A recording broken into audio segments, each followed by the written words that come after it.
Hello दोस्तों, कैसे हो आप सब। उम्मीद है अच्छे होंगे। एक बार फिर से आई हूँ काफ़ी दिनों के बाद एक नई स्टोरी के साथ में। स्टोरी पसंद आए तो प्लीज़ लाइक और सब्सक्राइब ज़रूर कीजिए और बेल आइकन का बटन ज़रूर दबाएं और हमें सपोर्ट कीजिए। सपना की ज़िंदगी। जीवन में हार कभी नहीं मानना।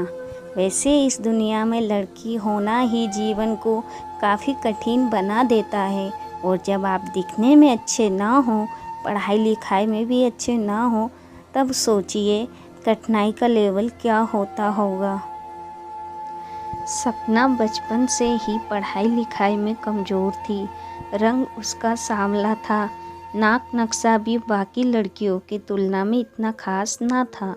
ऊपर से भगवान ने दांतों की बनावट भी टेढ़ी मेढ़ी दी थी। जब सपना छोटी थी तो बचपन से स्कूल के बच्चे चिढ़ाते। बड़ी हुई तो गली मोहल्ले के लोग उसे देखकर मुंह फेर लिया करते। कोई भी उसका दोस्त बनने के लिए तैयार ना था। उसके रिश्तेदार भी कुछ खास उसे भाव नहीं दिया करते।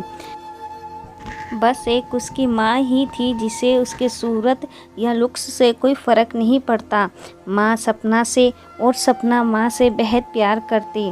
दुनिया भर की आलोचनाओं को सहने की शक्ति थी माँ। सपना के लिए जब कोई उसे डरपोक बोल देता या जब कोई उसे बदसूरत बोल देता, जब सपना को शादी के लिए देखने आए लोग उसे बिना पसंद किए लौट जाते, यहाँ तक कि जब खुद के पापा ही उसे मनुष्य बोल देते, तब माँ ही तो है थी जो उसे समझाती कि लोगों के बोलने से क्या होता है, तू तो मेरी प्यारी बेटी है। भगवान के किए इतने सारे अन्यायों के बावजूद सपना जीना सीख गई थी। वह खुश रहना सीख गई थी। जो कुछ गिने चुने लोग उसे बातें करते उसे चुटकुले सुनाकर हंसाया करती और खुद भी ठहाके लगाकर हंसा करती। इसके अलावा एक और बहुत बड़ी खूबी थी सपना की, उसे खाना बनाने में बहुत मज़ा आता था।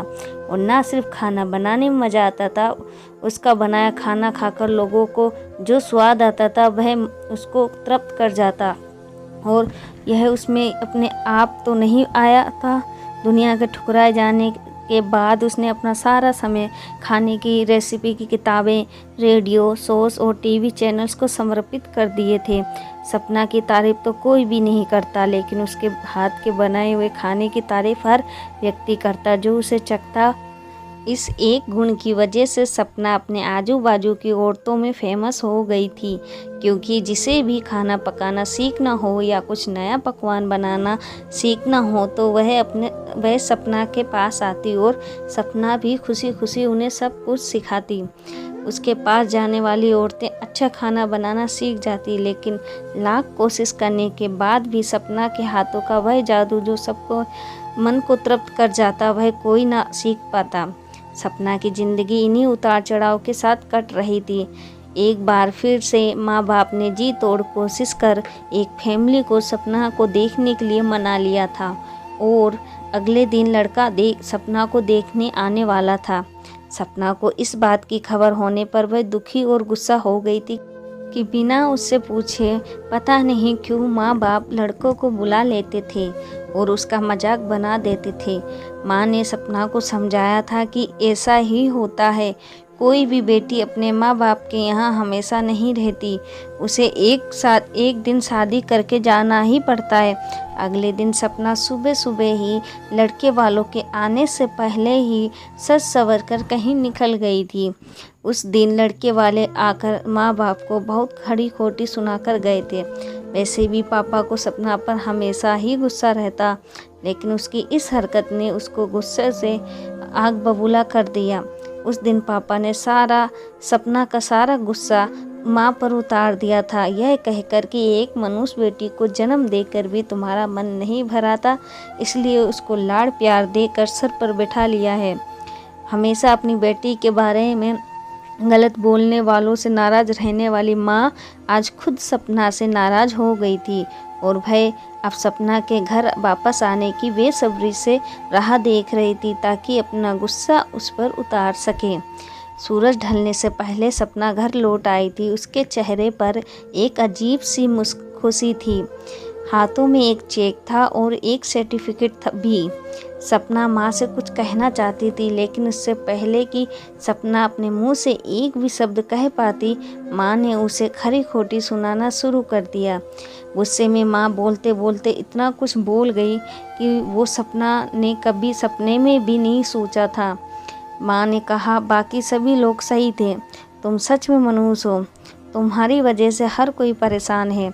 अच्छा होता जो तुम पैदा होते ही मर जाती, ये दिन ना देखना पड़ता हमें। गुस्से में बड़बड़ाती और सब्जियां काट रही माँ ने एक बार भी सपना की तरफ नहीं देखा था।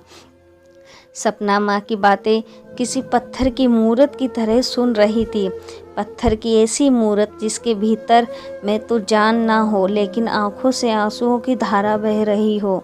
सपना ने माँ से पूछा, माँ क्या सच में तुम भी चाहती हो कि मैं मर जाऊं? क्या इतनी बुरी हूँ मैं माँ?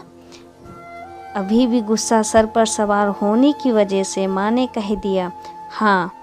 बिना एक पल भी सोचे सपना ने सीधा अपने कमरे में जाकर कमरा अंदर से बंद कर लिया था। 2 मिनट बाद गुस्सा शांत होने पर माँ को अपनी गलती का एहसास हुआ तो सपना के रूम की तरफ गई। उन्हें पता चला कि सपना ने रूम को अंदर से बंद कर लिया है। गुस्से में कुछ कर ना ले, इसलिए माँ ने तुरंत पापा को इस बात की खबर दी। दोनों ने काफ़ी दरवाज़ा खोलने की कोशिश की, लेकिन जब शांत होने पर माँ को अपनी गलती का एहसास हुआ तो सपना के रूम की तरफ गई। उन्हें पता चला कि सपना ने रूम को अंदर से बंद कर लिया है। गुस्से में कुछ कर न ले, इसलिए माँ ने तुरंत पापा को इस बात की खबर दी। दोनों ने काफ़ी दरवाज़ा खोलने की कोशिश की, लेकिन जब नाकामयाब रहे तो दरवाज़ा तोड़ दिया। अपने स्कार्फ से फांसी का फंदा तैयार कर सपना पंखे से लटक रही थी। ज़्यादा वक्त नहीं हुआ था, वह सिर्फ बेहोश हुई थी। माँ पापा ने तुरंत उसे पंखे से अलग किया और बेड पर लिटाया। पापा ने तुरंत डॉक्टर को फ़ोन किया। तब माँ का ध्यान बेहोश पड़ी सपना के हाथ पर पड़ी एक चिट्ठी और पास ही में पड़े 5 लाख के चेक और 5 स्टार होटल में शेफ की नौकरी के लिए कन्फर्मेशन लेटर पर पड़ी, जो सपना अपने साथ लाई थी। माँ और पापा ने वह चिट्ठी खोलकर पढ़ी जो उसने अभी अभी लिखी थी।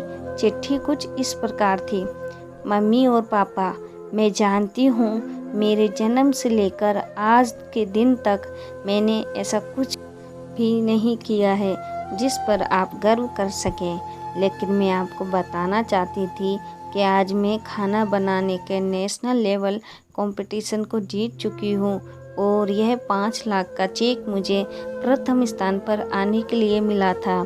जजिस को मेरा खाना इतना पसंद आया था कि उन्होंने मुझे एक बहुत बड़े होटल में बतौर मास्टर शेफ की नौकरी के लिए कन्फर्मेशन लेटर ही दे दिया था।